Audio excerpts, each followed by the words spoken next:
السلام علیکم۔ ہم ناول سٹارٹ کرتے ہیں حالم، جو کہ بہت خوبصورت ناول ہے۔ اس کا نیکسٹ پارٹ ہم سٹارٹ کر رہے ہیں جو بہت انٹرسٹنگ ہے۔ جیسے جیسے ریک ہٹتا گیا ایک دروازہ سامنے آتا گیا، بھوری لکڑی کا دروازہ جس کے اوپر لگا تالا ٹوٹا ہوا تھا۔ تالیہ نے دروازہ دھکیل دیا، وہ کھلتا چلا گیا۔ اندر ایک طویل راہداری بنی تھی جس کے اندر مشلیں روشن تھیں، اندھیرا بھی تھا اور سامنے کوئی کھڑا تھا، بے چینی سے بار بار گھڑی دیکھتا۔ اسے دیکھ کے فاتح نے گہری سانس خارج کی۔ تم دونوں اس کام میں شریک تھے؟ ایڈم بن محمد نے ہلکے سے کندھے اچکا دیے۔ وہ کرتے اور پاجامے میں ملبوس تھا اور سر پہ ٹوپی تھی۔ اس کے کندھے پہ ایک سفری بیگ بھی تھا۔ وہ وہاں کھڑا ساری بات سن چکا تھا، جانے وہ کب سے وہاں موجود تھا۔ میں اکیلی جانا چاہتی تھی مگر ایڈم جب مجھے صبح جڑی بوٹیاں دینے آیا تو چند قدم دور جانے کے بعد مجھے خیال آیا کہ داتن واقعی کیٹو کر رہی تھی جس سے اس کے بال جھڑے تھے، اور چیتالیہ میری دوا لینے کے لیے کچھ کرنے جا رہی ہیں۔ اس لیے میں الٹے قدموں واپس آیا۔ انہوں نے مجھے سب بتا دیا۔ اب ہم دونوں واپس جا رہے ہیں۔ ان قاتلانہ حملوں نے مجھے یہ احساس دلایا ہے کہ میں مرنا نہیں چاہتا۔ فاتح نے افسوس سے اس کا چہرہ دیکھا۔ وہ عرصے سے اسے اداس اور مزمل نظر آتا تھا، مگر وہ اداس اور مزمل نہیں تھا، وہ بیمار تھا۔ سوری سر، مگر ہم واپس جا رہے ہیں کیونکہ ہم نے وقت کا دوسرا دروازہ بھی ڈھونڈ لیا ہے۔ تالیہ اس کے برابر میں جا کے کھڑی ہو گئی۔ وان فاتح اکیلا رہ گیا۔ تو یہ طے ہے کہ تم دونوں اپنے خفیہ منصوبوں میں مجھے کبھی شامل نہیں کر سکتے۔ اسے افسوس ہوا تھا۔ آپ ہمیں بھول چکے تھے سر۔ ہم نے آپ کو واپس لانے کی بہت کوشش کی مگر آپ ہمارے ساتھ نہیں تھے۔ جب ہمیں آپ کی ضرورت تھی اب ہم آزاد ہو چکے ہیں، ہم اپنے پروں پہ اڑنا سیکھ چکے ہیں۔ ان دونوں کی آنکھوں میں ایک ہی طرح کے تاثرات تھے، بغاوت، ہٹ دھرمی، تنفر۔ میں نے تم دونوں لوگوں کو واپس لانے کے لیے وہ سب کیا اور تم؟ ہم ہمیشہ کے لیے واپس نہیں جا رہے۔ میرا علاج ہو جائے تو ہم واپس آ جائیں گے اور ہم بلنگاریا ملایو کو مکمل کرنے جا رہے ہیں۔ ذوالکفلی نے غلط کہا تھا کہ وہ کتاب مراد راجہ نے مکمل کروائی تھی۔ مجھے یقین ہے کہ اسے ایڈم ہی مکمل کرے گا۔ اور تم دونوں کو لگتا ہے کہ مراد راجہ تمہیں واپس آنے دے گا؟ وہ تلخی سے بولا۔ یہ ہمارا مسئلہ ہے، وہ سپاٹ انداز میں بولی۔ زینے اترنے کی آواز آئی تو فاتح نے پلٹ کے دیکھا۔ ذوالکفلی سفید چہرے کے ساتھ تیزی سے چلا آ رہا تھا۔ اس کے ہاتھ میں بوتل تھی جو خالی تھی۔ اس نے ابھی اس کا پانی پی لیا تھا اور چابی نکال لی تھی۔ کھلے دروازے کو دیکھ کے وہ چونکا، پھر گہری سانس لی۔ میں نے تمہیں پناہ دینے کی غلطی کی، تم نے مجھے ہی دھوکہ دے ڈالا، وہ تلخی سے کہتے ہوئے قریب آیا۔ مجھے یہ سب سکھانے والا استاد بہترین تھا۔ شہزادی نے مسکرا کے کندھے اچکائے اور ہتھیلی پھیلا دی۔ پہلے تریاک، پہلے چابی، وہ غرائی۔ ذوالکفلی چند لمحے بے بسی سے اسے دیکھتا رہا۔ چابی ہاتھ میں دبوچی ہوئی تھی۔ پھر اس نے فاتح کو دیکھا۔ اس نے نفی میں سر ہلایا۔ چابی مت دینا ذوالکفلی، مجھے یقین ہے اس نے تمہیں زہر نہیں دیا، یہ دونوں تمہارے ساتھ کھیل کھیل رہے ہیں۔ وہ تنبیہ کر رہا تھا۔ ذوالکفلی نے لب کاٹتے ہوئے واپس ان دونوں کو دیکھا جو برابر کھڑے اس پہ چبھتی نظریں جمائے ہوئے تھے، جیسے اسے چیلنج کر رہے ہوں۔ پھر اس نے اپنے ناخن دیکھے، وہ مزید نیلے پڑتے جا رہے تھے۔ وہ آگے بڑھا اور چابی تالیہ کے ہاتھ پہ رکھی۔ تم وقت کے ساتھ خطرناک کھیل کھیل رہی ہو پتری تالیہ، تمہیں اس کی قیمت ادا کرنی پڑے گی، دیکھیں گے، وہ جتا کے بولی اور راہداری میں آگے بڑھ گئی۔ سامنے دوسرے سرے پہ ایک قدیم دروازہ نظر آ رہا تھا۔ میرا تریاک، وہ چیخا تھا۔ شہزادی نے جواب نہیں دیا، البتہ ایڈم نے مڑتے مڑتے کہا تھا، بے فکر ہو، جو بے ذائقہ سفوف ہم نے بنایا تھا وہ زہر نہیں تھا۔ تمہیں کسی تریاک کی ضرورت نہیں ہے کیونکہ تمہاری یہ علامات قے اور پانی پینے سے صبح تک ٹھیک ہو جائیں گی۔ ذوالکفلی نے زور سے زمین پہ پیر مارا، پھر فاتح کو دیکھا جو اسے افسوس سے دیکھ رہا تھا۔ تم اب ان سے چابی نہیں لے سکتے، جبراً یا چوری کر کے اس چابی کو واپس نہیں لیا جا سکتا۔ تم اس قدم کی قیمت جو کہو گی تالیہ۔ آخری فقرہ اس نے چلا کے ادا کیا تھا۔ وہ دونوں اب راہداری میں دور ہوتے جا رہے تھے۔ ذوالکفلی کو گردن پہ دباؤ محسوس ہو رہا تھا، شاید اسے قے آنے والی تھی۔ وہ الٹے قدموں زینے کی طرف لپکا۔ Thank you Adam. وہ دوسرے سرے تک آئی، اس دروازے تک رکی۔ وقت کا دروازہ اس کے سامنے تھا، بس تالے میں چابی گھمانے کی دیر تھی۔ پھر کسی احساس کے تحت مڑی تو لمحے بھر کو ساکت رہ گئی۔ فاتح اس کی طرف چلا آ رہا تھا۔ تالیہ مت جاؤ، وہ دکھ سے کہہ رہا تھا، تمہاری دنیا یہ ہے، وہ نہیں، مراد راجہ تمہیں کبھی واپس نہیں آنے دے گا۔ تالیہ نے اجنبی نظروں سے اسے دیکھا۔ میں فین گرل بن کے آپ کے پیچھے بھاگتے بھاگتے تھک گئی ہوں وان فاتح، اب مجھے کسی کے پیچھے نہیں بھاگنا۔ میں تمہیں بہت مشکل سے واپس لایا تھا تالیہ، میں تمہیں دوبارہ نہیں کھو سکتا، وہ زخمی لہجے میں کہہ رہا تھا۔ آپ نے مجھے کبھی نہیں چنا فاتح، آپ نے ہمیشہ خود کو چنا ہے، آپ کے سارے فیصلے خود غرض تھے۔ وہ کہہ کے مڑی اور تالے کو چھونا چاہا، مگر اسی لمحے وہ تیزی سے آگے آیا اور دونوں کے درمیان سے گزر کے اس نے تالے کو پکڑ لیا۔ ایڈم اور تالیہ بے اختیار پیچھے ہٹے۔ فاتح نے ہتھیلی بڑھائی تو لمحے بھر کو اسے سمجھ نہیں آیا کہ وہ کیا کرے۔ پھر اس نے خود کو چابی فاتح کی ہتھیلی پہ رکھتے دیکھا۔ تم مجھ پہ گیو اپ کر سکتی ہو، میں تم پہ گیو اپ نہیں کر سکتا۔ سوری تالیہ، مگر میں تمہیں اس سونے کی جہنم میں اکیلے نہیں جانے دے سکتا۔ وہ شدید تکلیف سے یہ الفاظ کہتا چابی تالے میں گھما رہا تھا۔ ایڈم کے لب بے یقینی سے کھل گئے اور تالیہ پلک تک نہ جھپک سکی۔ آپ کیا کر رہے ہیں؟ تالا کھول کے اس نے دروازہ دھکیلا تو سامنے راہداری میں پانی پڑا تھا۔ وہاں ہلکی ہلکی بارش ہو رہی تھی۔ وہ دو دریا ان کے سامنے تھے۔ وہ اس کی طرف گھوما، سنجیدگی سے دیکھا۔ میں تمہارا چناؤ کر رہا ہوں۔ اور پھر وہ خود سب سے پہلے آگے بڑھا، جیسے وہ ہمیشہ بڑھتا تھا، سب سے آگے راستہ دکھاتے ہوئے، اور وہ دونوں کسی معمول کی طرح اس کے پیچھے آتے تھے۔ آپ نہیں جا سکتے، آپ کے پاس پیچھے ایک زندگی ہے، ایک شاندار مستقبل ہے، آپ وہ سب نہیں چھوڑ سکتے۔ وہ حواس بھاگتا اس کے پیچھے آئی۔ آپ پلیز واپس جائیں۔ ایڈم بھی پریشانی سے اسے پکار رہا تھا، مگر وہ تینوں دہلیز پار کر چکے تھے۔ جب تک ایڈم نے مڑ کے دیکھا، وقت کا دروازہ بند ہو چکا تھا۔ وہ ماضی اور مستقبل کے دریا کے دہانے پہ کھڑے تھے۔ آپ نے یہ کیوں کیا؟ وہ بے یقینی سے اسے آگے چلتا دیکھ رہی تھی۔ میں نے تم سے وعدہ کیا تھا کہ تمہیں وقت کی قید سے نکال کے لاؤں گا، اور وعدے کبھی پرانے نہیں ہوتے۔ وہ آگے چلتا جا رہا تھا۔ وہ دونوں ان کو اب بھی آگے نہیں جانا تھا۔ پیچھے کے سارے راستے بند ہو چکے تھے۔ فاتح نے درمیان میں رک کے ایک مشل دیوار سے نکالی اور اسے فضا میں بلند کیا۔ آگے راستہ دیکھتا چلا گیا۔ پانی کی بوندیں مسلسل ان پہ گر رہی تھیں۔ وہ بھیگتے جا رہے تھے۔ آخری سرے پہ ایک بڑا سا لکڑی کا دروازہ تھا۔ اس پہ بھی اسی طرح زنجیریں اور تالا بندھا تھا۔ وان فاتح اس کے قریب پہنچا تو وہ جیسے کسی خواب سے جاگی اور ایک دم آگے آئی، ایسے کہ دروازے اور فاتح کے درمیان حائل ہو گئی۔ وہ ٹھہر گیا۔ آپ واپس چلے جائیں۔ وہ بھیگی آنکھوں سے اسے دیکھ کے بولا، آپ کے پاس آپ کی دنیا میں کھونے کو بہت کچھ تھا فاتح۔ وہ اسے دیکھ کے مسکرایا۔ اس کے گیلے بال ماتھے پہ آگے کو گر رہے تھے۔ میرے پاس وہاں کھونے کے لیے کچھ بھی نہیں رہا تھا۔ غلط، آپ وزیر اعظم بننے جا رہے تھے۔ وہ بے یقینی اور تکلیف سے اسے دیکھ رہی تھی۔ جانتی ہو میں نے وقت کے تینوں سوال کیسے حل کیے؟ جب ملاقہ آنے سے پہلے میں ایک تحریر اپنی اسٹڈی پہ لکھ کے رکھ کے آیا تھا۔ کیسی تحریر؟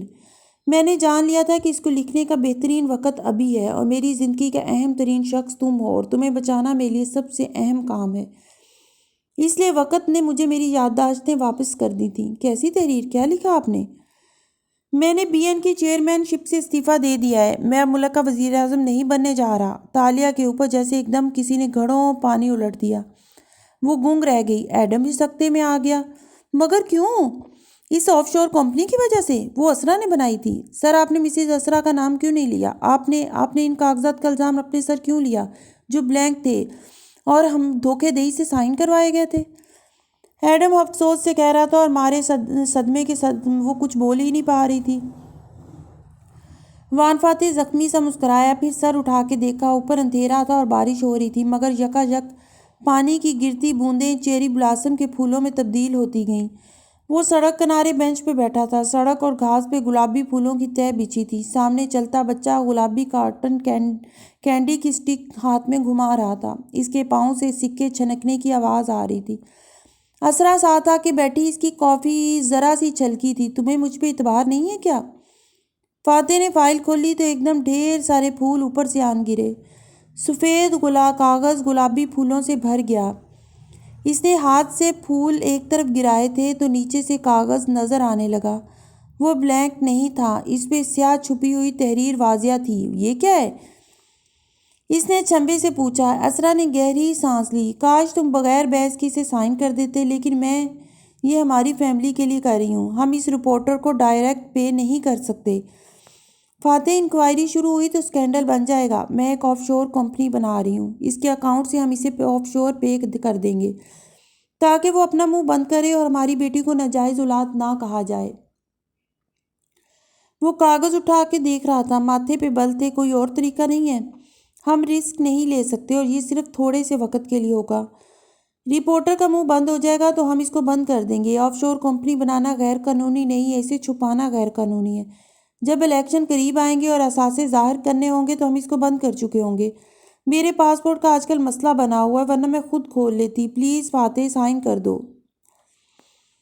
چیری بلاسم بارش کی بوندوں میں بدل گیا۔ وہ تینوں نیم اندھیرے میں اس قدیم دروازے کے سامنے کھڑے تھے۔ میں نے بلینک ڈاکومنٹ پہ دستخط نہیں کیے تھے۔ کمپنی ہم دونوں نے بنائی تھی، صرف آریانہ کو اسکینڈل بننے سے بچانے کے لیے۔ ہم سمجھے تھے کہ رپورٹر کو ایک ہی دفعہ پے کرنا ہوگا، مگر وہ بار بار بلیک میل کرنے لگا تو میں نے اسرا سے کہا کہ کمپنی بند کر دو، کیونکہ اثاثوں کی ڈکلیریشن کا وقت آ گیا تھا۔ میں رپورٹر کو اپنے ایک دوسرے اکاؤنٹ سے پیسے بھیجنے لگا۔ میں سمجھا تھا اسرا نے کمپنی بند کر دی ہوگی، مگر اس نے نہیں کی۔ وہ اسے استعمال کرتی رہی۔ میں اس کو بھول بھی چکا تھا، اس لیے میں اس کو پہلی نظر میں نہیں پہچان سکا۔ مگر پھر مجھے یاد آ گیا تھا، کمپنی رکھنا جرم نہیں ہے، اس کو چھپانا جرم ہے، اور میں اس جرم کا مرتکب ہو چکا تھا۔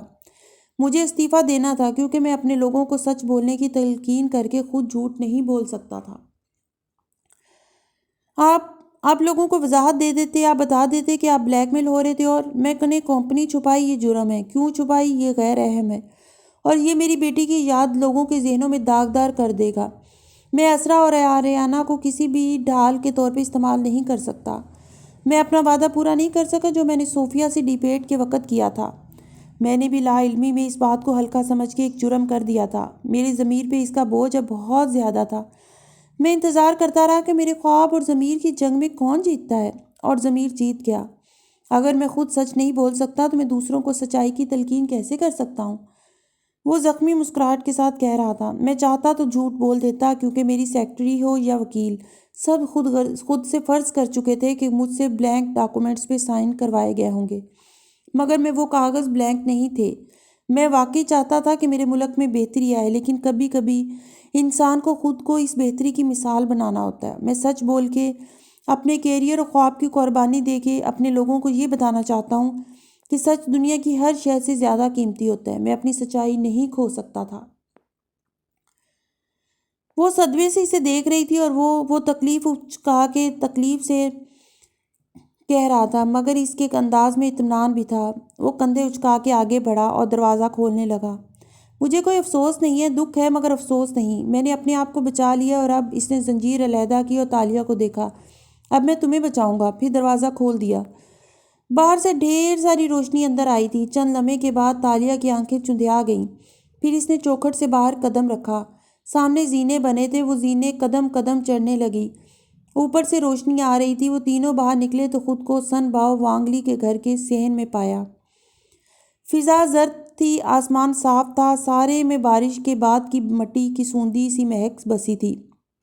کونے میں تازہ پانی کا کنواں تھا، دوسری طرف وانگلی کا مجسمہ تھا۔ سرسبز پودے اس صحن میں لہلہا رہے تھے۔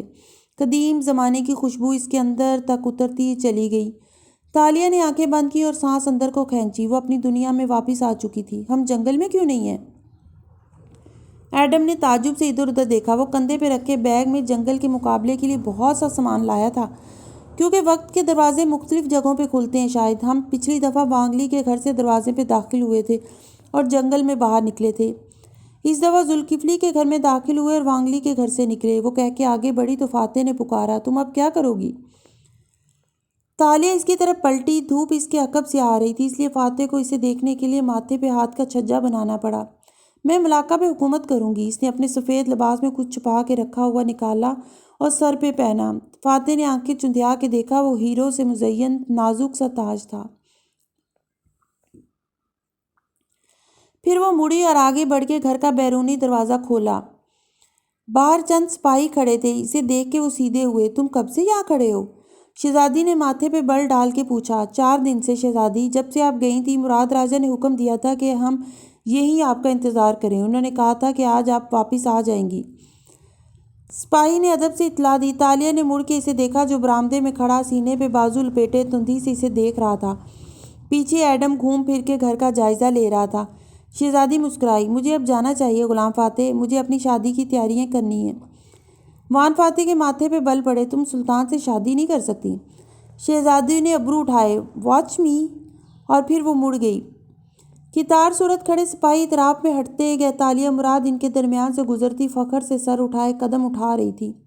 سورج تیز تھا اور دن کی روشنی میں وہ بنا کسی خوف کے اپنی شاہی سواری کی طرف بڑھ رہی تھی۔ اسے یہاں کوئی گرفتار نہیں کر سکتا تھا، اسے یہاں کی عوام چور یا قاتل کے طور پہ نہیں جانتی تھی، وہ آزاد تھی۔ ایک اعلیٰ عہدیدار وردی میں ملبوس بھگی کے ساتھ کھڑا تھا، وہ اس تک رکی تو حکم سے بولی، میرے محل پہنچنے سے پہلے بابا کو اطلاع مل جانی چاہیے کہ میں آ گئی ہوں۔ اس کے علاوہ وہ رکی، اول خیر سے کہو وہ رات کا کھانا میرے اور بابا کے ساتھ کھائے گا، مجھے اس سے بات کرنی ہے۔ اسپاٹ چہرے کے ساتھ حکم جاری کیا اور بھگی میں سوار ہو گئی۔ سپاہی نے سر تسلیم خم کرتے ہوئے دروازہ بند کر دیا۔ گھوڑے بھگی کو کھینچتے آگے قدم بڑھانے لگے۔ مجھے بھی ان کے ساتھ جانا چاہیے۔ شاہی مورخ نے ایک معذرتی نظر اس پہ ڈالی اور ان کے پیچھے لپکا۔ چوکھٹ پہ کھڑے وان فاتح نے خاموشی سے ان دونوں کو جاتے دیکھا تھا۔ اب آپ کیا کریں گے ڈیڈ؟ عقب میں کھڑی آریانہ بولی تو اس نے گردن موڑی اور آنکھوں میں ڈھیروں اداسی لیے اسے دیکھ رہی تھی۔ میں واپس اسے لے جانے کے لیے آیا ہوں، میرے بغیر وہ دونوں کبھی واپس نہیں جا سکیں گے۔ وہ سنجیدگی سے زیر لب بولا تھا۔ کھلے دروازے سے باہر کچے راستے پہ شاہی سواری دھول اڑاتے ہوئے دور جاتی دکھائی دے رہی تھی۔ مراد راجہ اپنے دیوان خانے میں بے چینی سے ٹہل رہا تھا۔ جب چوکھٹ پہ آہٹ ہوئی تو وہ رکا اور اس کی طرف گھوما۔ سامنے وہ کھڑی تھی، سیاہ بالوں والی، سادہ سفید لباس پہ تاج پہنے، وہ بھیگی آنکھوں سے اسے دیکھ رہی تھی۔ اسے دیکھ کے مراد نے گہری سانس خارج کی۔ مجھے یقین تھا تم ضرور آؤ گی بابا۔ وہ تیزی سے آگے بڑھی، اس کے گلے لگ گئی۔ مراد کی آنکھوں میں آنسو آ گئے۔ وہ جانتا تھا کہ اسے اس کی یادداشتیں واپس مل گئی ہیں، اس کا باپ یاد آ گیا ہے۔ کیا وہ دونوں بھی ساتھ آئے ہیں؟ وہ اس سے الگ ہوئی تو مراد نے اسے شانوں سے تھام کے پوچھا۔ تالیہ نے آنکھیں رگڑتے ہوئے اس بات میں گردن ہلائی۔ ہاں، مگر وہ واپس جانے کے لیے آئے ہیں۔ تو چلے جائیں، مگر تم؟ اسے دھڑکا لگا۔ تالیہ کی آنکھوں میں تکلیف ابھری۔ میں جان گئی ہوں کہ وہ میری دنیا نہیں تھی۔ اس دنیا نے اور اس کے واسیوں نے آپ کی بیٹی کو بہت تکلیف دی ہے بابا۔ میں نے ان دونوں سے یہی کہا ہے کہ میں واپس چلی جاؤں گی، مگر وہ نم آنکھوں سے مسکرائی اور تمکنت سے گردن کڑائی۔ میں واپس جانے کے لیے تو نہیں آئی، میں ملاقہ پہ حکومت کرنے آئی ہوں۔ بندھارا مراد راجہ جانتا تھا کہ وہ سچ کہہ رہی تھی، اور وہ یہ بھی جانتا تھا کہ اب وہ اپنی بیٹی کو کبھی واپس جانے نہیں دے گا۔ اور شہزادی تاشا کی 7 مانگوں میں سے آخری مانگ کچھ تھی اس طرح کہ بھر دے سلطان مرسل ایک پیالہ اپنے خون سے، ایسا خون کہ جس میں شامل ہو اس کے ماں باپ کا خون اور پاک ہو وہ ہر ملاوٹ سے۔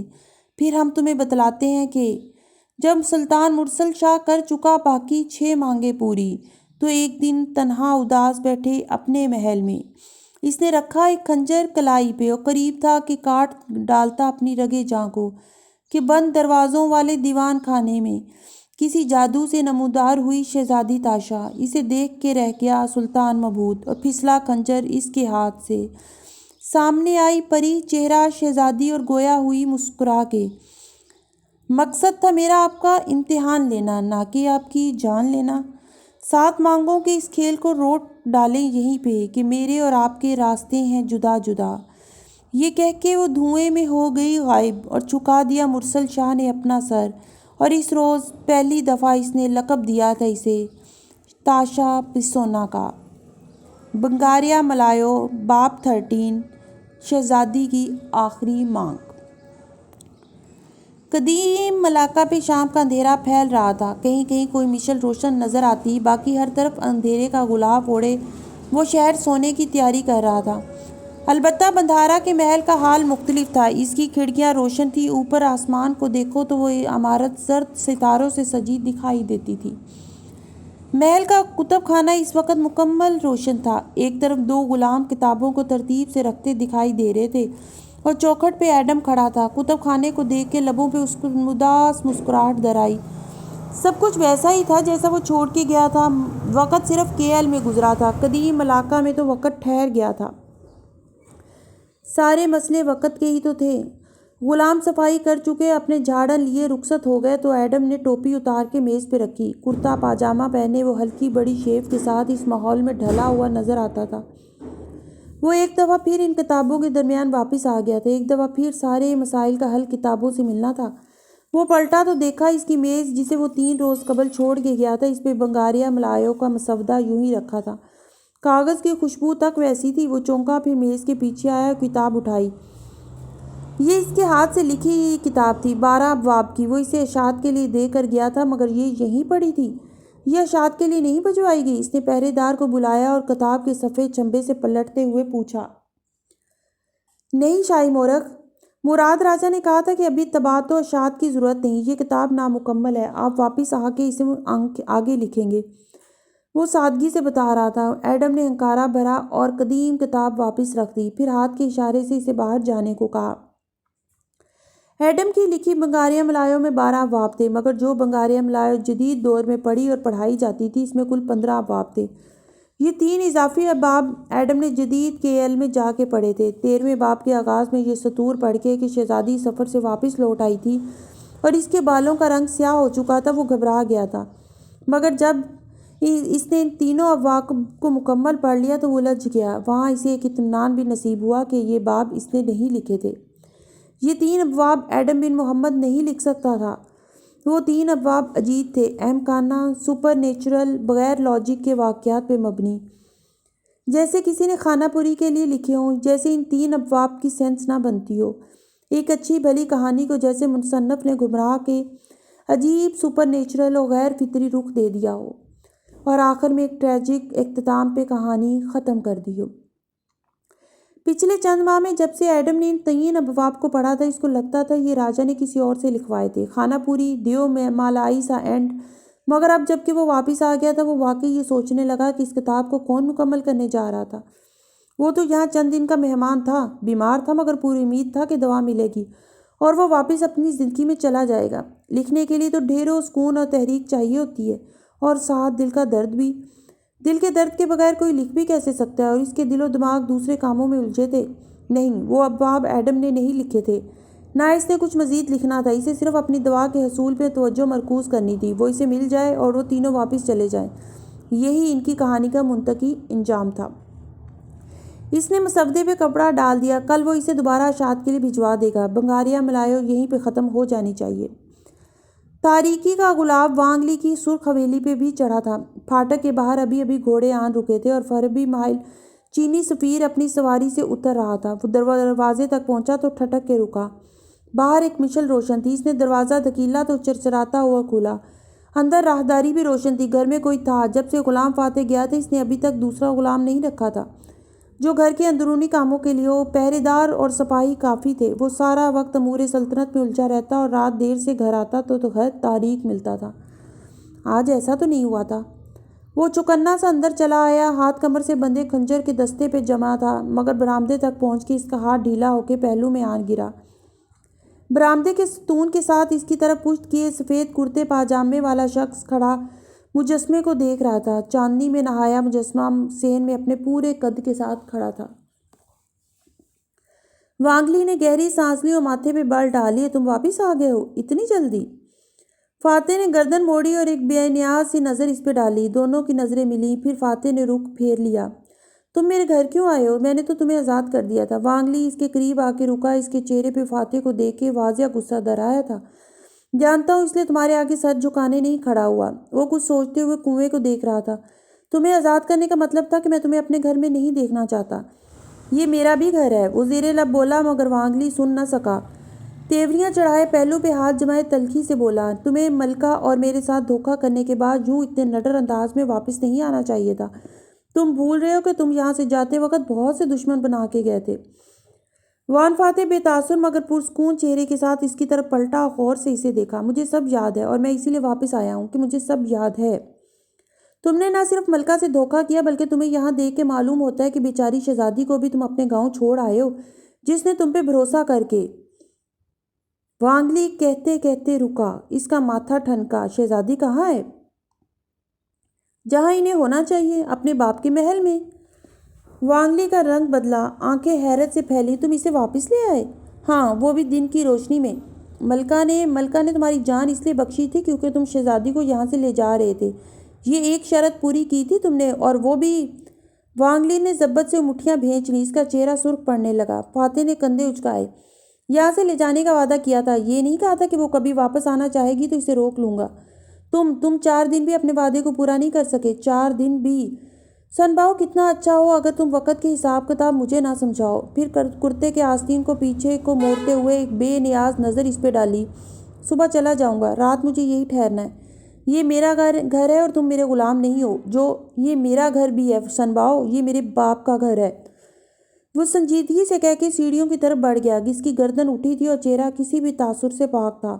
وانگلی ضبط کا سانس بھر کے رہ گیا. پہلے سوچا پہرے داروں کو آواز دے اور حویلی کے باہر کھڑا کرے، پھر کسی خیال کے تحت خاموش ہو گیا. وہ لکھائی کی میز تک آیا، قلمدار سے قلم نکال کے جلدی جلدی ایک رکا تحریر کرنے لگا. اسے ملکہ کو اس خطرے سے آگاہ کرنا تھا جو ٹلتے ٹلتے واپس ان کے سروں پہ آن پہنچا تھا. بندھارا کے محل کی کھڑکیاں ہنوز روشن تھیں. ایسی ایک روشن بالکنی میں اس وقت کھڑی تھی. سیاہ بال جوڑے میں باندھے، سر پہ تاج سجائے، وہ گہرے نیلے کامدار باجوک رنگ میں ملبوس تھی. اس کے بالوں کا رنگ دیکھ کے کنیزوں کی آنکھیں پھیلی تھی، مگر سوالات پہ پابندی تھی، اس لیے انہوں نے خاموشی سے اسے تیار کر دیا. وہ اپنے اصل روپ میں ایک شہزادی کے روپ میں واپس آ چکی تھی. مگر کیا یہ اس کا اصل تھا؟ بالکنی کی سے دور محل نظر آتا، سیاہ سمندر بھی نظر آتا تھا. تالیہ مراد کا دل بالکل خالی تھا. شہزادی، کنیز نے پیچھے آ کے ادب سے پکارا تو وہ چونکی. اس طرز تخاطب کی عرصہ ہوا عادت نہ رہی تھی. ابو الخیر اور مراد راجہ آپ کا کھانے پہ انتظار کر رہے ہیں. شہزادی نے ابرو سے اس کو اشارہ کیا اور پھر کندھے سیدھے کیے اور گردن کڑا لی. اسے اب شہزادی کی طرح رہنا تھا، کسی پولیس سے بھاگتی مفرور ملزمہ کی طرح نہیں. میری زندگی کا وہ فیز اب پیچھے رہ گیا ہے. کوئی پولیس، کوئی دولت اب میرے پیچھے نہیں آ سکتا. میں آزاد ہوں اور میرے لیے یہی کافی ہے. وہ خود کو ایسے خیالات سے تسلی دے رہی تھی اور واقعی بجھے دل کو یہ خیالات تسلی دے بھی رہے تھے. ایک خوبصورت دیوان خانے میں طعام سجا تھا. وسط میں چھوٹی میز رکھی تھی اور اس کے گرد عمرہ اور مراد راجہ اور ابو الخیر آمنے سامنے زمین پہ بیٹھے تھے. انواع و اقسام کے کھانے چنے تھے. پیچھے غلام ہاتھ باندھے پانی اور قہوے کی سراہیاں پکڑے کھڑے تھے. تالیہ نے ایک نظر چھت سے لٹکتے فانوس پر ڈالی، پھر اطراف میں دیکھا. محل کی شان، اس کی دیواروں سے ٹپکتی ہیبت، غلاموں کو اس طرح دیکھتے ہی جھک جانے والی نظریں. یہ وہ دنیا تھی جہاں وہ چتونوں کے اشارے سے گردنیں مار سکتی تھی، جہاں کوئی دولت امان نہ تھا، جہاں اسے کسی کو یقین نہیں دلانا تھا کہ وہ اچھی لڑکی بن چکی ہے. یہاں کسی کا اس پہ احسان نہ تھا، کسی کا ہاتھ اس کے اوپر نہ تھا. وہ یہاں کسی کی باڈی وومن نہیں تھی. تالیہ مراد بلاخر آزاد تھی. شہزادی کو مسکراتے ہوئے اندر داخل ہوتے دیکھ کے وہ دونوں افراد اپنی جگہوں سے اٹھ کھڑے ہوئے. مراد شاہی قبا میں ملبوس، ماتھے پہ سرخ پٹی باندھے، کندھوں تک آتے سیاہ بالوں میں ہمیشہ کی طرح باروب اور مغروب دکھائی دیتا تھا. البتہ تالیہ کو دیکھ کے لبوں پہ اپنائیت بھری مسکراہٹ در آئی تھی. ابو الخیر کی آنکھوں میں البتہ طنزیہ تاثرات ابھرے تھے. آپ سے مجھے بہت گلے ہیں شہزادی، وہ مسکرا کے بولا، مگر لہجے کا طنز اور شاکی پن واضح تھا. مجھے افسوس ہے اس سب کے لیے جو آپ کے غلاموں کے ساتھ ہوا. وہ مسکرا کے کہتی بیٹھی، لباس پھول کی طرح ارد گرد پھیلا لیا. وہ دونوں بھی اپنی جگہوں پہ بیٹھ گئے. اور اسی لیے میں آپ سے مل کے ہمارے درمیان تمام ابہام رفع کرنا چاہتی تھی. اسے اب یہاں رہنا تھا تو ملاقہ کے تالاب کے سارے مگرمچھوں سے اچھے تعلقات بھی تو رکھنے تھے. دیوان خانہ زرد روشنیوں سے روشن تھا. وسط میں رکھی میز کے تینوں اطراف میں وہ دونوں بیٹھے تھے. ایک غلام نے ڈونگے کا ڈھکن ہٹا رکھا تھا اور مراد اپنی تشتری میں کھانا نکال رہا تھا. سارے میں اشتہا انگیز خوشبو پھیلنے لگی. ابو الخیر البتہ تالیہ کو مسکرا کے دیکھ رہا تھا. شہزادی، آپ نے ہمارے ساتھ زیادتی کی ہے. اگر آپ غلاموں کو نہ اکساتی تو وہ جیا سے نکل کے آپ کے محل کے سامنے نہ کھڑے ہو جاتے اور ہمیں ان کو آزاد نہ کرنا پڑتا. مجھے آپ سے گلہ ہے کہ آپ نے میرے مقابلے میں اس غلام کا ساتھ دیا ہے. تالیہ کی رنگت ذرا دیر کو بدلی، مگر وہ سنبھل کے مسکرا دی. کون سا غلام؟ وہی جو سن باؤ کا خدمت گار ہے، اس کے گھر میں رہتا ہے. اور بندھارا کے محل سے دور سفید کرتے پاجامے میں ملبوس وان فاتح سرخ حویلی کی بالکنی میں کھڑا اندھیرے میں ڈوبتے ملاقہ کو دیکھ رہا تھا.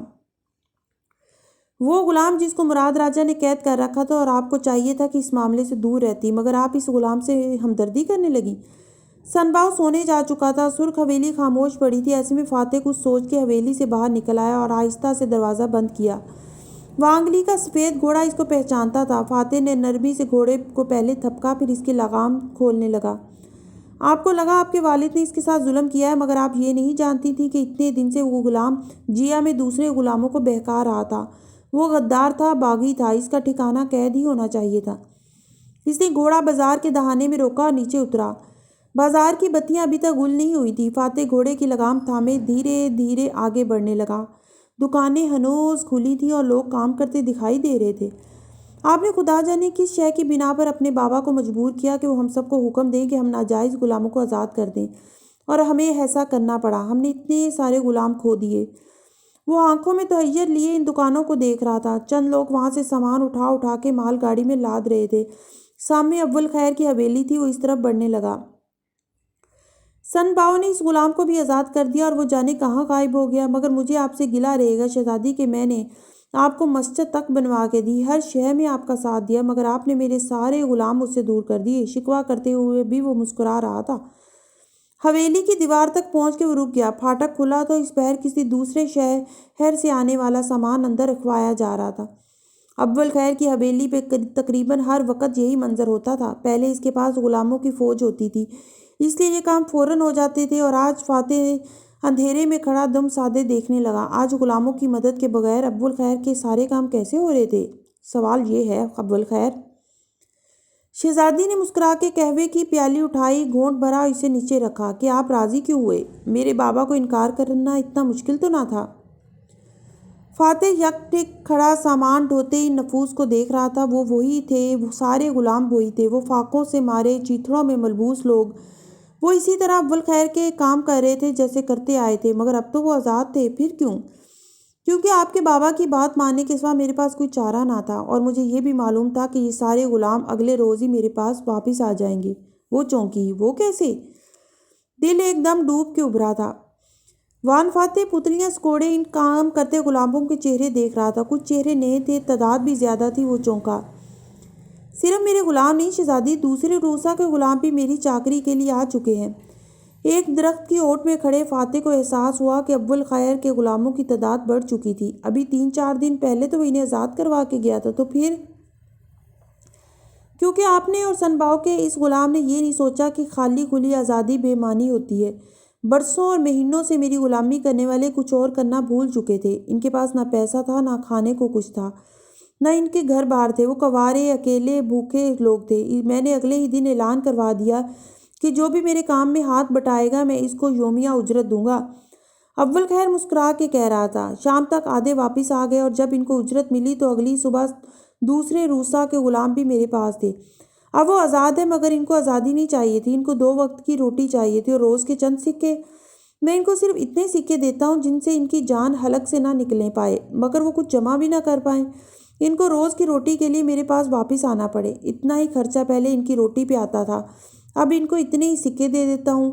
میرا تو کچھ نہیں بگڑا اور وہ بھی خوش ہیں۔ ہاں، جس روز کوئی غلام کوئی غلطی کرتا ہے تو سزا کے طور پہ اس کی یومیہ اجرت سے کٹوتی ہوتی ہے۔ یوں وہ میرے پاس سے بھاگ نہیں سکتے۔ وہ میرے غلام نہیں رہے شہزادی، مگر وہ میرے ملازم بن چکے ہیں۔ وہ اندھیرے میں کھڑا افسوس سے وہ منظر دیکھ رہا تھا۔ سامان رکھا جا چکا تھا اور ایک داروغہ صورت آدمی کھڑا قطار میں لگے ملازموں کو باری باری چند سکے دے رہا تھا۔ ایک کو اس نے البتہ سکوں کی جگہ جھانپڑ رسید کیا اور اس کی غلطی یاد کروائی تو وہ سر جھکائے خالی ہاتھ آگے بڑھ گیا۔ آپ کے اس عمل کی وجہ سے وہ ملازم زیادہ برے حال میں ہیں۔ ان کے پاس رہائش نہیں ہے، وہ شہر میں کہیں نہ کہیں سو پڑے رہتے ہیں، اور جو میرے احاطے میں سونا چاہیں تو ان کی اجرت مزید کم ہو جاتی ہے۔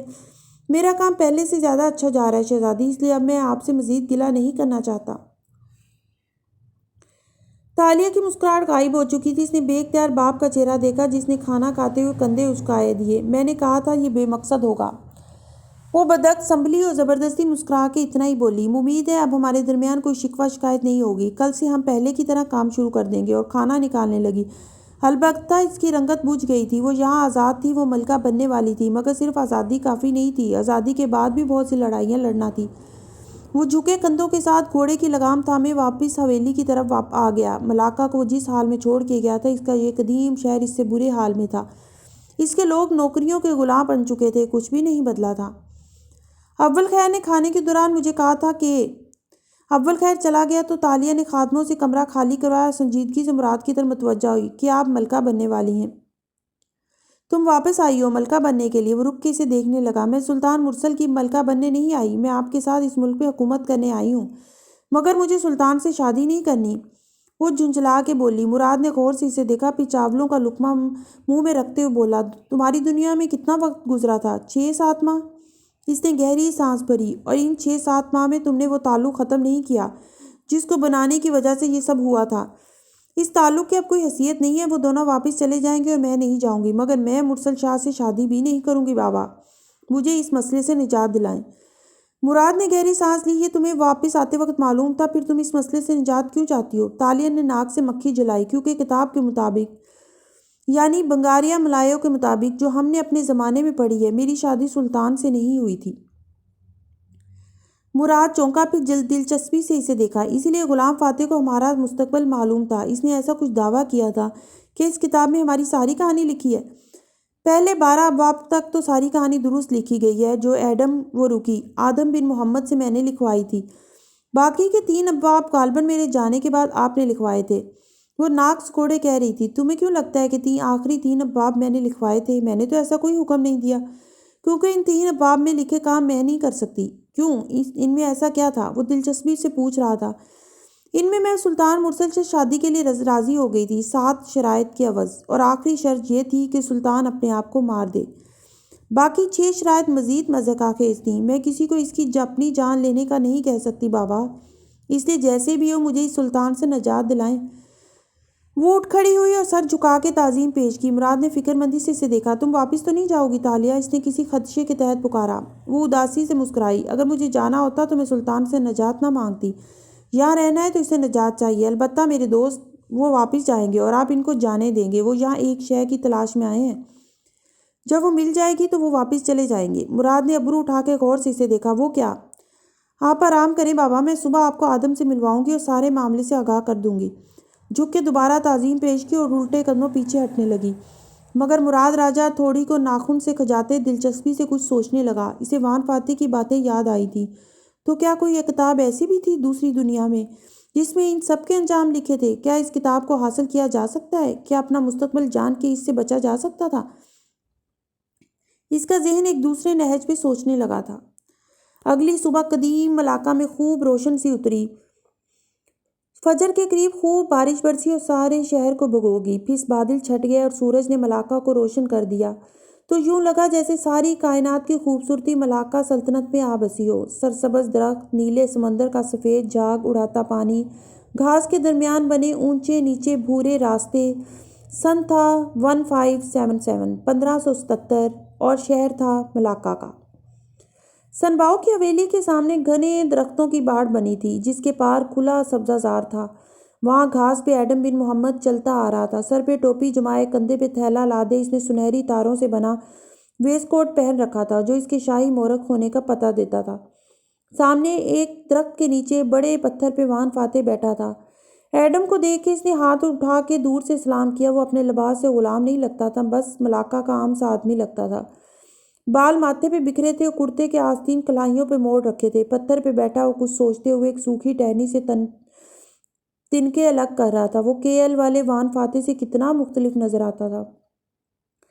قدیم ملاقہ آ کے معلوم ہوا ہے کہ میں اس جگہ کو مس کر رہا تھا۔ حالانکہ جب میں یہاں آیا تھا تو یہاں سے بھاگ نکلنے میں میری اولین ترجیح تھی۔ ایڈم اس کے ساتھ دوسرے پتھر پہ بیٹھتے ہوئے خوشگوار انداز میں بولا تو فاتح نے سنجیدگی سے اس کا چہرہ دیکھا۔ تم کب سے بیمار ہو؟ وہ دونوں پتھروں پہ یوں بیٹھے تھے کہ درختوں کی گھنی بیلٹ کی طرف پشت تھی اور سبزہ زار کی طرف چہرہ۔ سبزہ زار کافی وسیع تھی اور اس کا اختتام افق پہ چمکتے سورج پہ ہوتا تھا۔ آپ کو ہم یاد نہیں تھے تو میں آپ کو کیسے بتاتا؟ چیتالیہ کو بھی اسی لیے نہیں بتایا کہ وہ پریشان نہ ہو۔ مورخ سادگی سے بتانے لگا۔ مگر اس روز جب میں ذوالکفلی کے گھر الٹے قدموں واپس آیا تو مجھے احساس ہو گیا تھا کہ وہ جڑی بوٹیاں انہوں نے میرے لیے منگوائی ہیں۔ میں ان سے ملا تو معلوم ہوا کہ داتن انہیں سب بتا چکی ہے۔ تب ہم نے مل کے یہ پلان بنایا کہ دراصل چیتالیہ کا ہی پلان تھا کہ ذوالکفلی سے کسی طرح چابی لے کے مراد راجہ کے پاس واپس جایا جائے۔ وقت نے پیچھے سے رک ہی جانا تھا، اس لیے ہم جانتے تھے کہ ہم کچھ نہیں کھوئیں گے اور کسی کو علم ہونے سے پہلے واپس آ جائیں گے۔ اور یہ بیماری یہ کتنی شدید ہے؟ وہ افسوس سے اسے دیکھ رہا تھا۔ پتہ نہیں۔ ایڈم نے افق پہ نظر آتے سورج کو دیکھ کے آنکھوں کی پتلیاں سکوڑے، کندھے اچکائے۔ میں یہاں سے گیا تھا بالکل ٹھیک تھا، مگر جب سے وہ سائمن کے حملہ آور نے مجھے ہسپتال پہنچایا تھا، اس کے بعد سے مجھے مسئلے رہنے لگے۔ میں نے ٹیسٹ کروائے تو معلوم ہوا کہ کینسر نہیں ہے، مگر کوئی ٹیومر ہے جو جگہیں بدل رہا ہے۔ مجھے یقین ہو گیا کہ یہ قدیم علاقہ کا کوئی آسیب ہے، کوئی قرض۔ اور پھر داتن کی کتابوں نے اس واہمے کی تصدیق کر دی۔ اور اب تم کیسے ہو؟ ایڈم دھیرے سے مسکرایا۔ میں ٹھیک ہوں، یعنی ذرا سی طبیعت خراب ہو جاتی ہے کبھی کبھی، مگر ابھی بیماری اولین سٹیج پہ ہے۔ بیماری عجیب ہے جو بڑھ نہیں رہی، رکی ہوئی ہے۔ سائمن کی وجہ سے جب میں ہسپتال پہنچا تو اس کے بعد فوراً بعد یہ اس طرح شروع ہوئی تھی، اب بھی ویسی ہی ہے۔ یعنی یہ بیماری وقت کے ساتھ پروگریس نہیں کر رہی، نہیں، حالانکہ بیماریاں پروگریس کرتی ہیں یا کم ہو جاتی ہیں، مگر یہ بیماری رکی ہوئی ہے، اس لیے تو کسی کو معلوم نہیں ہو پایا کہ میں بیمار ہوں۔ مسکرا کے کہتے ایڈم نے گردن موڑ کے اسے دیکھا اور پھر پوچھا، کیا آپ نے واقعی استعفیٰ دے دیا ہے؟ ہاں، اور آج صبح کارمن اسے جمع بھی کروا دے گی۔ غلط، جدید دنیا میں وقت رکا ہوا ہے، ہمارے واپس جانے کے بعد وہ چلے گا، یعنی ابھی کارمن نے آپ کا استعفیٰ نہیں جمع کروایا، واپس جانے کے بعد بھی آپ کے پاس وقت ہوگا اس فیصلے کو واپس لینے کا۔ نہیں ایڈم، میں خود کو اس عہدے کا اہل نہیں سمجھتا۔ وہ سر جھکا کے تنکے سے پتے الگ کرنے لگا۔ وہ آپ کا سب سے بڑا خواب تھا، آپ اس سے کیسے دستبردار ہو سکتے ہیں؟ مگر میں نے اخلاقی معیار بہت اونچے بنا لیے تھے اور میں خود ان پر پورا نہیں اتر سکا۔ میں اب اس معیار کو اپنے لیے بدل تو نہیں سکتا، میں اس کو پورا نہ کرنے کا سزا کاٹنا چاہتا ہوں۔ میرے لیے بہترین فیصلہ یہی تھا، اس لیے میری یادداشت واپس آ گئی۔ نہیں سر، وقت کے سوال حل کرنے کا یہ مطلب نہیں ہے کہ وہ فیصلہ بہترین تھا۔ ان سوالوں کا مطلب یہ تھا کہ آپ کو خود معلوم ہو جائے کہ آپ نے جو فیصلہ کرنا ہے اسے کل پہ ٹالنے کی بجائے آج کرنا بہتر ہے۔ اگر آپ کوئی اور فیصلہ کرتے اور درست وقت پہ کر لیتے تب بھی آپ کی یادداشت واپس آ جاتی، مگر خیر واپس جا کے۔ ایڈم تمہیں اتنا یقین کیوں ہے کہ ہم واپس جائیں گے؟ ایڈم لمحے بھر کو چپ ہوا۔ کیونکہ ہم نے میری دعا لے کے واپس ہی جانا ہے۔ اچھا، کیسے؟ چیتالیہ کے پاس پلان ہوگا، ان کے پاس ہمیشہ پلان ہوتا ہے۔ فاتح چند لمحے افسوس سے اسے دیکھتا رہا۔ وہ واپس نہیں جائے گی۔ ایڈم حیران ہوا۔ وہ واپس جانے کے لیے ہی آئی ہیں؟ وہ جس طرح کل اپنے سپاہیوں کو حکم دیتی باہر نکلی تھی، اس سے مجھے نہیں لگتا کہ وہ واپس جانے کے لیے آئی ہے۔ وہ کون گرل ہے؟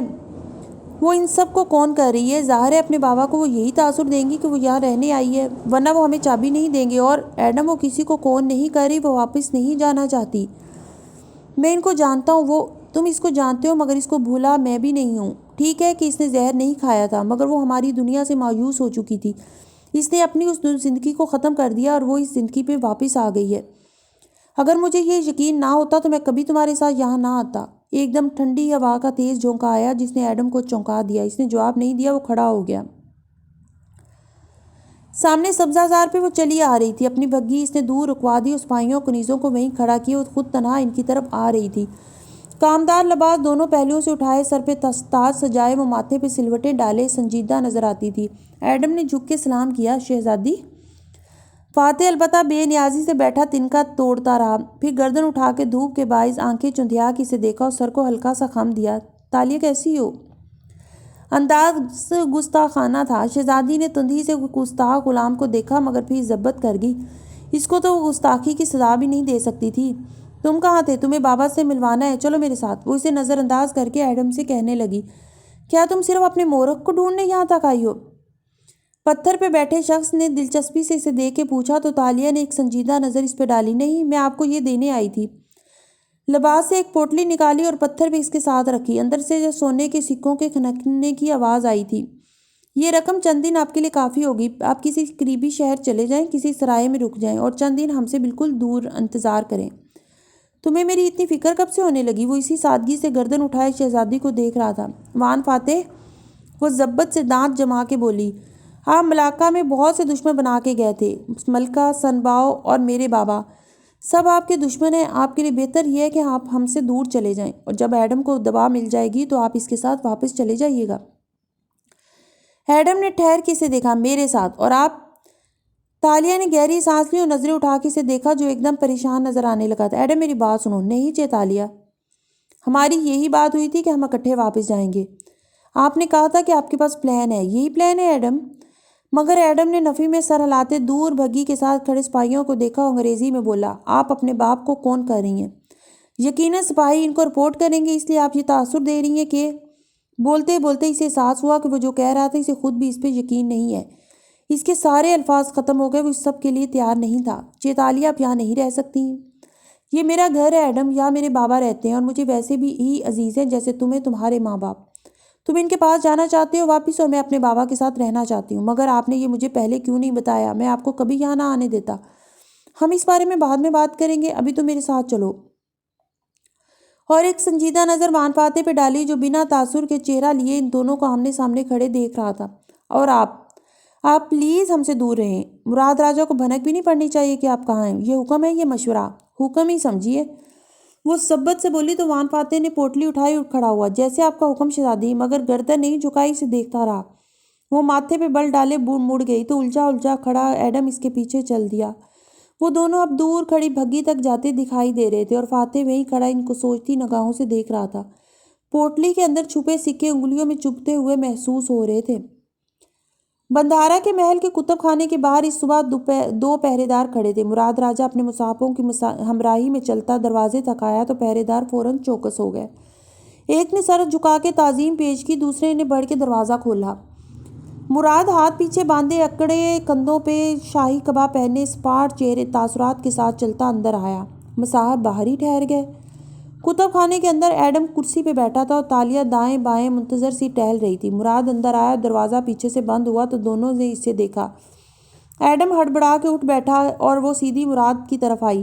بابا، یہ آدم بن محمد ہے۔ وہ مراد کا بازو تھامے دھیمی آواز میں تعارف کروا رہی تھی۔ اتنے مہینے سے آپ کو اس شاہی مورخ کے طور پر جانتے آئے ہیں، مگر دراصل ایڈم میرا دوست ہے، میرے ساتھ میری دنیا رکی اور تسیح کی۔ یہ میرے ساتھ مستقبل کے زمانے سے آیا ہے۔ مراد نے چمکتی ہوئی آنکھیں اس پہ مرکوز کی، اسے سر سے پیر تک دیکھا۔ وہ چپ کھڑا لب کاٹتا رہا۔ کیا اس کو وہ زمانہ یاد ہے جو اس نے یہاں گزارا تھا؟ چپتے لہجے میں پوچھا۔ جی بالکل، ایڈم نے فوراً جواب دیا۔ راجہ نے اسے گھورا۔ مگر لگتا تو نہیں کہ تمہیں شاہی آداب یاد ہیں۔ ایڈم بن محمد نے ہڑبڑا کے سر جھکایا راجہ اور پھر گردن واپس اٹھائی۔ وہ تالیہ کی باتوں پہ ایسا الجھا تھا کہ اتنی اہم بات بھول گیا۔ وہ 2017 کے جنوری سے واپس آیا تھا اور یہاں وہ کوئی سیلیبریٹی رپورٹر نہ تھا۔ اسے بات بات پہ ان دنیاوی خداؤں کے سامنے سر جھکانا تھا۔ مسئلہ کیا ہے؟ مراد راجہ عام سے انداز میں کہتا میز تک آیا، اس کے کونے پہ بیٹھا، پھر ایک گھٹنے پہ ہاتھ رکھے پوری توجہ سے ایڈم کو دیکھا۔ اس نے وہ پانی نہیں پیا تھا۔ تالیہ اس کے پہلو میں آ کھڑی ہوئی، یہ بتانے لگی، جس کی وجہ سے یہ عجیب و غریب بیماری کا شکار ہو چکا ہے۔ بظاہر سرطان جیسی یہ بیماری ہمارے زمانے میں ناقابل علاج ہے اور اس کا حل ذوالکفلی کی کتابوں میں نہیں ملتا، لیکن وہ کنگاری۔ میں نے پڑھا تھا کہ وقت کی اس مرض کا علاج تاریخ میں صرف ایک شکار باز نے کیا تھا، جو کہ آپ ہیں۔ اس لیے میں ایڈم کو آپ کے پاس لائی ہوں۔ آپ اسے اس کی دوا دیں تاکہ یہ رخصت ہو سکے۔ ایڈم صرف اپنے رخصت ہونے کی بات پہ زخمی نظروں سے تالیہ کو دیکھا، مگر مراد کی موجودگی کے باعث چپ کر کے رہ گیا۔ وہ بھی نگاہ چرا کے رہ گئی۔ تم نے وقت کے ساتھ دھوکہ کیا مورخ، مراد راجہ سنجیدگی سے اسے دیکھ کے کہنے لگا۔ پانی کسی اور نے پیا، چابی کسی اور نے گھمائی اور تم ساتھ آ گئے۔ وقت اپنے ساتھ کیے دھوکہ کرنے والوں کو سزا تو ضرور دیتا ہے۔ میں وقت سے معافی مانگنے کے لیے تیار ہوں، وہ جل کے زیر لب بولا، مگر تالیہ کے گھورنے پہ چپ ہو گیا۔ پھر کھنگھارا، میں نے یہ جان بوجھ کے تمہیں اس کے اثرات کب محسوس ہوئے تھے؟ راجہ نے بات کاٹی تو وہ سوچنے لگا۔ جب میں ایک دفعہ زخمی ہو کے ہسپتال پہنچا تھا تو تمہارا خون بہا تھا، کچھ خاص نہیں، مگر بعد میں شہزادی صاحبہ نے چاقو سے مجھے یہاں بازو پہ ہاتھ رکھا زخم دیا تھا، جس کے باعث کتنا خون بہا تھا؟ ایک گھونٹ سے زیادہ۔ راجہ دو بدو سوال کر رہا تھا۔ معاف کیجیے گا، مجھے ماپنے کا ہوش نہ تھا، مگر اتنا تو بہا ہوگا۔ وقت کے چکر کو دھوکہ دینے کے بعد تمہارے پاس 3 مواقع تھے، پہلا تم نے ضائع کر دیا۔ راجہ نے افسوس سے سر ہلایا۔ کیا دوبارہ بھی تم کبھی زخمی ہوئے؟ جی ایک دفعہ، کچھ دن قبل، مگر چند خراشیں آئیں صرف۔ وہ سمجھا نہیں۔ چند خراشوں کی خیر ہے، یعنی ابھی تک تمہارا صرف ایک موقع ضائع ہوا ہے۔ راجہ حساب لگا رہا تھا۔ وقت کے چکر سے نکل کے تمہیں صرف ایک بات کا خیال رکھنا تھا ایڈم بن محمد، کہ کسی بھی صورت میں تمہارا خون نہیں بہنا چاہیے۔ پہلی دفعہ جب وہ بہا ایک گھونٹ سے زیادہ تو تمہارا ایک موقع ضائع ہو گیا۔ تم بیمار ہو گئے، مگر تم نے محسوس کیا ہوگا کہ تمہاری بیماری بڑھی نہیں، کیونکہ تمہارے پاس ابھی 2 مواقع موجود ہیں۔ اوہ، اسی لیے ایڈم کی بیماری بڑھ نہیں رہی، کیونکہ یہ دوبارہ زخمی نہیں ہوا؟ وہ چونکی۔ ہاں، اس کے پاس زیادہ سے زیادہ 1 سال کا وقت ہے، لیکن اس دوران اگر یہ دوسری دفعہ زخمی ہوا تو اس کی بیماری خطرناک حد تک بڑھ جائے گی۔ دوسری بار خون بہنے کے 1 ماہ کے اندر یہ مر جائے گا، اور اگر تیسری دفعہ خون بہہ گیا تو یہ 1 ماہ سے بھی پہلے مر جائے گا۔ جب اس کا خون بہے گا، اس لیے جب تک تمہارا علاج نہیں ہوتا تمہیں اپنا خون نہیں بہنے دینا۔ ایڈم کی رنگت فک ہو چکی تھی۔ اس نے اس بازو سینے پہ لپیٹ لیے، گویا خود کو محفوظ کرنا چاہا۔ وہ کسی ویڈیو گیم کی طرح 3 باریوں کا محتاج ہو چکا تھا۔ 1 باری ضائع ہو چکی تھی اور 2 باقی تھیں۔ تو اب ایڈم کی بیماری اسی طرح چلتی رہے گی؟ ہاں، یہ اسے آہستہ آہستہ کھوکھلا کر دے گی، اور 1 سال تک علاج نہ ہوا تو یہ اسے مار دے گی۔ اب کے قدرے نرمی سے تنبیہ کی، لیکن اگر اس کا دوسری دفعہ خون نہ بہے، ورنہ سمجھ گیا دوسرا موقع ضائع ہونے سے میں 1 ماہ میں مر جاؤں گا۔ وہ جل کے بولا۔ مراد راجہ خاموش ہو گیا اور بس اسے گھورے گیا۔ تالیہ کنگاری، مگر بابا ہمیں ایک برس انتظار نہیں کرنا، آپ کے پاس دوا ہے، آپ اسے وہ دیں اور اس کو صحت مند کر دیں۔ مراد نے گردن موڑ کے ساتھ کھڑی تالیہ کو دیکھا۔ میرے پاس کوئی دوا نہیں ہے۔ لمحے بھر کے لیے قدیم کتب خانے میں سناٹا چھا گیا، وہ کچھ بول نہ سکی۔ مگر کتابوں میں لکھا ہے کہ آپ نے ایک مریض کا علاج کیا تھا، اور میں نے کسی ایسے مریض کا علاج نہیں کیا، میں نے صرف اس مرض کے بارے میں پڑھا ہے۔ یعنی وہ مریض میں تھا؟ ایڈم آہستہ سے بولا تو تالیہ نے چونک کے اسے دیکھا۔ وہ مریض میں ہوں گا، وہ کتاب بعد میں لکھی گئی ہوگی۔ پھر اس نے اداسی سے تالیہ کو دیکھا۔ وہ مریض زندہ رہا تھا یا مر گیا تھا؟ وہاں تو وہ اکلائی لکھا تھا کہ اسے شفا ملی تھی، مگر اس نے مراد کو دیکھا۔ معلوم نہیں وہ کسی سے لکھوایا گیا تھا یا واقعی شفا ملی تھی۔ تاریخ رقم کرنے والوں پہ اب ان دونوں کا اعتبار نہیں رہا تھا۔ مگر کوئی تو حل ہوگا بابا، وہ پریشانی سے بولی۔ سر چکرانے لگا تھا۔ وقت کے چکر میں ایک دفعہ پھر سے پھنسنے کے بعد سب کچھ بے معنی لگنے لگا تھا۔ میرے پاس اس بیماری کا علاج کا نسخہ ہے۔ تالیہ کا چہرہ دمک اٹھا، مگر راجہ کے اگلے الفاظ نے اس پہ گھڑوں پانی ڈال دیا۔ مگر اس نسخے میں موجود اشیاء ترکیبی ڈھونڈنا ناممکن ہے، وہ کم از کم علاقہ میں تو موجود نہیں ہے۔ وہ جڑی بوٹیاں دنیا میں کہاں سے ملیں گی میں نہیں جانتا، مگر میں تمہیں وہ نسخہ دے سکتا ہوں۔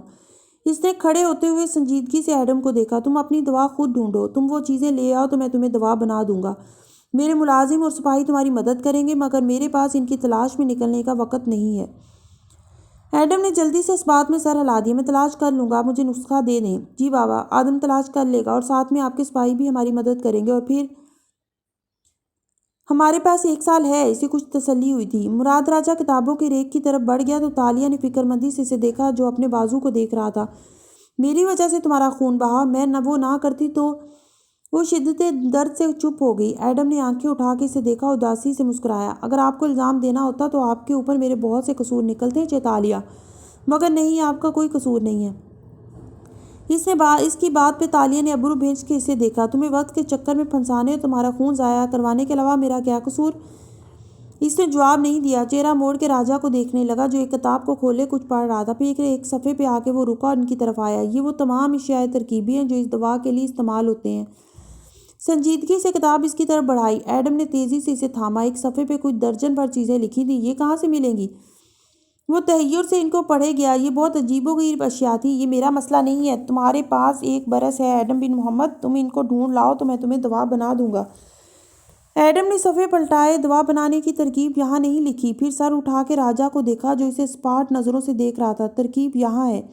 راجہ نے انگلی سے اپنی کنپٹی پہ دستک دی۔ یہ دوا دراصل چند دوسرے امراض کے لیے ہے، مگر میں جانتا ہوں کہ اسے ایک خاص طریقے سے بنایا جائے تو تمہارے مرض کا حل موجود ہے۔ ویسے بھی 1 سال کا عرصہ کافی ہے۔ کمر پہ ہاتھ باندھے مراد راجہ دروازے کی طرف بڑھ گیا تو تالیہ نے جلدی سے کتاب لی، اسے میز پہ رکھا، پھر ایک قلم دوات میں ڈبو کے تمام اشیاء ترکیبی کو ایک خالی صفحے پہ اتارنے لگی۔ ہم دونوں اپنے اپنے طور پہ ان کو ڈھونڈیں گے۔ تم ان کتابوں میں ان علاقوں کو تلاش کرو جہاں یہ دستیاب ہوں گی، اور میں پوری سلطنت میں ان کو ڈھونڈنے کے لیے سپاہی دوڑاتی ہوں۔ اس نے اپنا نقل شدہ کاغذ اٹھایا جس کی سیاہی گیلی تھی اور اسے ہوا میں چلایا۔ پھر ایڈم کو دیکھا اور یقین دہانی کروائی۔ ہمارے پاس 1 سال ہے ایڈم، ہمارے پیچھے وقت نہیں گزرے گا، تم واپس اسی لمحے میں جا سکو گے، اور آپ۔ اس نے گیلا امیز نظروں سے اسے دیکھا۔ وہ دونوں خاموش کتب خانے میں آمنے سامنے کھڑے تھے۔ تاج پہنے کھڑی شہزادی نے سر جھکا دیا۔ میں دوبارہ جیل نہیں جانا چاہتی، میں یہاں خوش ہوں، آزاد ہوں۔ میرے بابا مجھ سے پیار کرتے ہیں، میں ان کے ساتھ خوش رہوں گی۔ آپ بندھارا کے اونچے محل میں لعنت بھیج کے یہاں سے گئی تھی چیتالیہ۔ تب میں اپنے بابا کو ایک ولن سمجھتی تھی، مگر اب مجھے وہ تمام ماہ و سال یاد آ گئے ہیں جو میں نے ان کے ساتھ گزارے تھے۔ اسے سمجھ نہیں آ رہا تھا کہ وہ ایڈم کو کس طرح سمجھائے۔ وہ میرے بابا ہیں، ہم نے ایک زمانہ ساتھ گزارا ہے، وہ برے انسان نہیں ہیں، ہمارے درمیان صرف وقت حائل ہو گیا تھا، اور اب۔ وہ نم آنکھوں سے مسکرائی۔ وہ مجھے واپس مل گئے، وہ دیکھو۔ وہ بنا کسی شرط، بنا کسی بدلے کے تمہاری مدد کے لیے تیار ہیں۔ تمہیں یہ ماننا پڑے گا کہ وہ مجھ سے پیار کرتے ہیں، اور وہ میرے لیے کچھ بھی کر سکتے ہیں، اور وہ اتنے برے نہیں ہیں جتنا ہم ان کو سمجھتے تھے۔ ایڈم نے بس اس بات میں سر ہلا دیا۔ فی الحال اس کے پاس مزید کچھ کہنے کو نہ تھا۔ وہ چلی گئی تو وہ کتب خانے کی ایک کھڑکی کے ساتھ آ بیٹھا، اور میز پہ کونیاں رکھ کے وہ کتابیں پڑھنے لگا۔ 1 سال میں تو دنیا بدل سکتی ہے۔ یہ عجیب و غریب اشیاء ترکیبی بھی اس کو مل سکتے تھے۔ وہ خود کو امید دلانے لگا۔ ابھی چند ساعتیں ہی گزری تھی کہ ایک سپاہی اندر داخل ہوا۔ شاہی مورخ شہزادی تاشا نے آپ کو محل میں بلوایا ہے۔ شاہی طبیب آپ کے معائنے کے لیے آ چکا ہے۔ ایڈم نے گہری سانس لی۔ کتاب رکھی اور اٹھ کھڑا ہوا۔ اب وہ شاہ محل میں شاہی مہمان کا درجہ حاصل کر چکا تھا۔ کتب خانے سے محل تک جاتے ہوئے وہ ایک ایک جھاڑی، ایک ایک کانٹے سے بچ کے گزر رہا تھا۔